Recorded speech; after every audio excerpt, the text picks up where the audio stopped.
Hi friends, present అయితే మనం ఒడిశాలో కోనార్క్ ఉంది కదా, సో కోనార్క్ సన్ టెంపుల్ దగ్గరికి అయితే వచ్చాము. ఇప్పుడు స్టార్టింగ్ లో అయితే ఉన్నాము, మనం లోనకి అయితే వెళ్తాం. సన్ టెంపుల్ చూసేద్దాం రండి. సో మధ్యలోనే షాపింగ్ చేయడానికి చాలా అయితే రకరకాల ఐటమ్స్ అయితే ఉంటాయి. లైక్ హ్యాండ్ మేడ్ జైనస్ తో సంబంధించిన అన్ని ఐటమ్స్ అయితే ఇక్కడ అవైలబుల్ లో ఉంటాయి. ఫ్రెండ్స్, మనం అయితే టెంపుల్ దగ్గరికి అయితే వచ్చేసాము. సో టెంపుల్ చూడండి ఎట్లా ఉందో, కనిపిస్తుంది కదా టెంపుల్.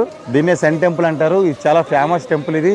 సో లోనకైతే వెళ్ళి చూద్దాం. సో టికెట్ తీసుకుంటే వెళ్దాం రండి. ఇక్కడ 2 టైప్స్ అయితే టికెట్స్ అయితే ఉన్నాయి. సో ఒకటి ఇండియన్ అయితే 40 రూపీస్, ఫారినర్స్ అయితే 600 రూపీస్ తీసుకుంటారు. ఇది 1244 సంవత్సరం 13వ శతాబ్దంలో నిర్మించారు. ఈ టెంపుల్ ని నిర్మించిన రాజు పేరు గంగ వంశస్థుడు నరసింహదేవుడు. ఈ టెంపుల్ సూర్యదేవుని రథం ఆకారంలో ఉంటుంది. ఈ టెంపుల్ చుట్టూ 12 జంటల చక్రాలు ఉంటాయి, అంటే 24 చక్రాలు ఉంటాయి ఫ్రెండ్స్. ఇవి డేలో 24 అవర్స్ చూసిస్తాయి. ఈ సన్ టెంపుల్ చూడడానికి రథాన్ని 7 గుర్రాలు లాగినట్టు ఉంటుంది ఫ్రెండ్స్. ఈ టెంపుల్ ప్రధాన గోపురం 70 మీటర్ల ఎత్తులో ఉండేది, బట్ అది ఇప్పుడు కూలిపోవడం జరిగింది. నాట్య మండలి ఇప్పటికీ ఉంది ఫ్రెండ్స్. అందులో నార్తకులు, సంగీతకారులు, ఓల్డ్ శిల్పాలు ఇప్పటికీ ఉన్నాయి. ఈ సన్ టెంపుల్ గోడలపై ఉన్న శిల్పాలు రోజు జీవన శైలి, జంతువులు, దేవుళ్ళు, అలానే ప్రేమ మరియు శృంగార దృశ్యాలు మనం చూడవచ్చు. ఈ రథ చక్రాల ద్వారా టైం కూడా మనం చెప్పవచ్చు. మన ప్రజెంట్ టెక్నాలజీ అయితే చాలానే ఉంది ఫ్రెండ్స్, బట్ ఓల్డ్ డేస్ లోనే ఇంతలా ఆర్కిటెక్చర్ బిల్డ్ చేశారంటే చాలా గ్రేట్ అసలు. దీన్ని యూరోపియన్స్ నావికులు బ్లాక్ పౌడ్ అని పిలిచేవారు. ఈ టెంపుల్ ఈస్ట్ ఫేసింగ్ లో ఉంటుంది. So early morning sunrise అనేవి డైరెక్ట్ గా గర్భగుడిలో అయితే పడతాయి. ఈ యొక్క ఓల్డ్ హిస్టారికల్ టెంపుల్ వలన మనం చాలా నేర్చుకోవచ్చు. దీంట్లో చాలా హిస్టరీ అయితే ఉంటుంది.